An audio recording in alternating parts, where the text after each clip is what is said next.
আসসালামু আলাইকুম ওয়া বাৰাকাতুহ। আছামিজ দিনী তাবলিগ নামৰ এই চেনেলটোলৈ আপোনাক স্বাগতম জনাইছোঁ। এই ভিডিঅ'টোৰ জৰিয়তে আমি আজি আলোচনা কৰিম নামাজৰ প্ৰকাৰসমূহৰ বিষয়ে। সেয়েহে ভিডিঅ'টো শেষলৈকে চাব আৰু যদি ভিডিঅ'টো ভাল লাগে লাইক কৰিব, লগতে আপোনালোকৰ বন্ধু-বান্ধৱীসকললৈ শ্বেয়াৰ কৰি দিব। আৰু এনেধৰণৰ ভিডিঅ'সমূহ নিয়মীয়াকৈ পাই থাকিবলৈ মোৰ এই চেনেলটোক ছাবস্ক্ৰাইব কৰি লৈ কাষতে থকা বেল আইকনটো টিপি ল'ব।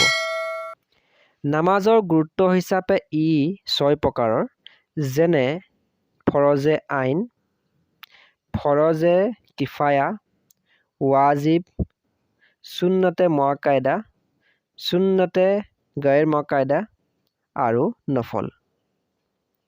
ইয়াৰে 1 নম্বৰ হৈছে ফৰজে আইন। ফৰজে আইন হৈছে 5 ওয়াক্তৰ নামাজ, লগতে জুমাৰ নামাজ। এই নামাজ সকলোৰে ওপৰত বাধ্যতামূলক। ইয়াক ত্যাগ কৰিলে কবিৰা গুনাহ হ'ব আৰু যদি অস্বীকাৰ কৰা হয় তেন্তে কুফৰি হ'ব। ইয়াৰ পিছত আছে ফৰজে কিফায়া, যেনে জানাজা নামাজ। এই নামাজ বাধ্যতামূলক। সমাজৰ 2-4 জনে পঢ়িলেও সকলোৰে বাবে আদায় কৰা হ'ব আৰু কোনোৱে যদি নপঢ়ে তেনে ক্ষেত্ৰত সমাজৰ সকলোৱেই গুনাহগাৰ হ'ব। ইয়াৰ পিছত আছে ৱাজিব নামাজ, যেনে উইতিৰ আৰু 2 ঈদৰ নামাজ। এই নামাজ অপৰিহাৰ্য। ইয়াক যদি ত্যাগ কৰা হয় তেনে ক্ষেত্ৰত কবিৰা গুনাহ কৰা হ'ব আৰু যদি অস্বীকাৰ কৰা হয় তেন্তে মাছিক হ'ব।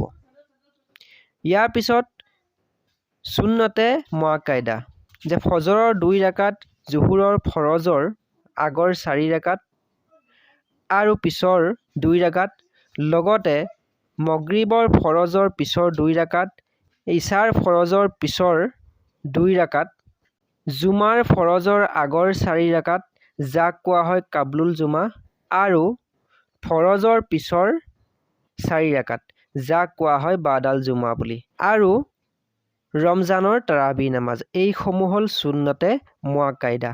এই নামাজসমূহ পঢ়া জৰুৰী হয় আৰু যদি পঢ়া নহয় তেনে ক্ষেত্ৰত গুনাহ হ'ব।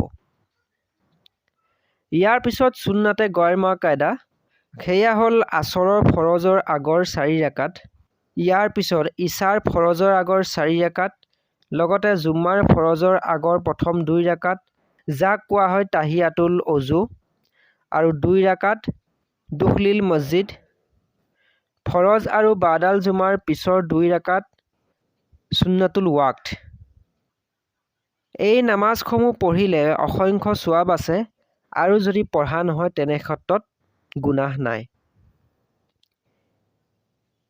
ইয়াৰ পিছৰ নামাজ হ'ল নফল নামাজ, যেনে জোহৰৰ পিছৰ 2 ৰাকাত, মগৰিবৰ পিছৰ 2 ৰাকাত, ইছাৰ উইতিৰৰ আগৰ আৰু পিছৰ 2 ৰাকাতকৈ 4 ৰাকাত, আৰু শেষ ৰাতিৰ তাহাজুদৰ নামাজ, লগতে সূৰ্য উদয়ৰ পিছৰ ইছৰাক আৰু দুপৰীয়াৰ আগৰ চাশ্বত নামাজ, মগৰিবৰ পিছৰ আৱাবিন নামাজ, আৰু সূৰ্য আৰু চন্দ্ৰগ্ৰহণৰ সময়ত কুচুফ আৰু খচফৰ নামাজ, ইস্তেকাৰ নামাজ, শবে বৰাত আৰু শবে কদৰৰ নামাজ, 12 চান্দৰ নামাজ, তৌবাৰ নামাজ, সালাতুল হাজতৰ নামাজ, ইস্তিখাৰাৰ নামাজ, সালাতুত তাসবিহৰ নামাজ, লগতে সালাতুল খৌফৰ নামাজ ইত্যাদি।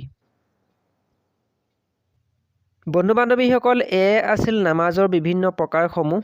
যদি ভিডিঅ'টো চাই ভাল পালে লাইক কৰিব, লগতে আপোনালোকৰ বন্ধু-বান্ধৱীসকললৈ শ্বেয়াৰ কৰি দিব আৰু এনেধৰণৰ ভিডিঅ'সমূহ নিয়মীয়াকৈ পাই থাকিবলৈ মোৰ এই চেনেলটোক ছাবস্ক্ৰাইব কৰি লৈ কাষতে থকা বেল আইকনটো টিপি ল'ব। ভিডিঅ'টো সম্পূৰ্ণকৈ চোৱাৰ বাবে ধন্যবাদ।